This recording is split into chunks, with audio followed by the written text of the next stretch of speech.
mga kasama for to make it sure. Isa lang ang aking napuna, lahat sila demure. Kaya ang sabi niya, hey Andrew, I would like you to meet my friends. And believe me, lahat sila ay my Mercedes-Benz. This is Anna, this is Karen, this is Tanya, this is Jill. Lahat sila nakatira sa San Lorenzoville among the four. Kay Anna, ako na patingin. At pagkatapos ng si Anna ay biglang lumapit sa akin. Tinanong niya ako, hey Andrew, can I have your number too?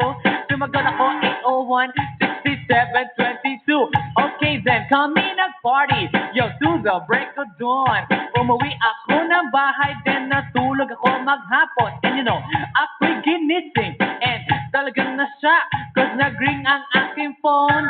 Kaninang 2 o'clock. So I got my wallet telephone. Ang sabi ko, hello? Sumagot siya, hey Andrew, can I ask you, can you go? Ang sabi ko, Anna, go where? Ang sabi niya, come over here. Andrew, let's eat some pizza. And Andrew, let's drink some beer. So after 20 minutes, I was knocking at her door. Nakita ko si Anna, she was lying on the floor. Ako'y kanyang sinawag. And you know, alam niyo ba?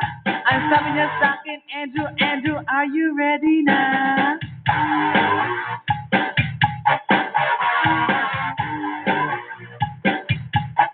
Andrew Ford Medina.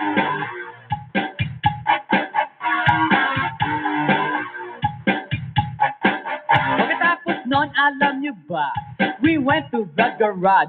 And ang sabi niya sa akin, Andrew, can you give me a massage? Hinilot ko ang front, pati ang kanyang back. Then Anna squeezed me tight and then she gave me a smack. But ako'y biglang tinulak, so ako'y napaupo.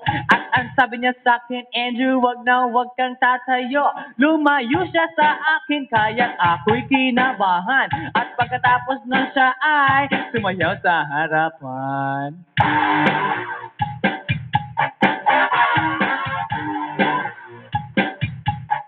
Andrew Ford Medina.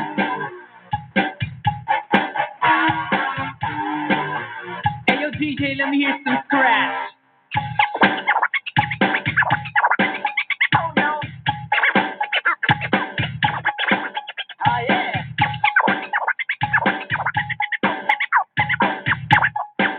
Oh no. Kaya yumakap siya sa akin at ako'y hinalikan. Nanggigigil siya sa akin, ayaw niya akong tigilan. At ang sabi niya, Andrew, I wanna make love with you. Can you do me a little favor? Can I always be with you? But ako'y biglang nagulat nang bumukas ang pinto. It was Anna's elder sister, so kami na pahinto. There was nothing we could do, it was a pain in the nasabihin ng kanyang ate, Anna, Anna, can I join?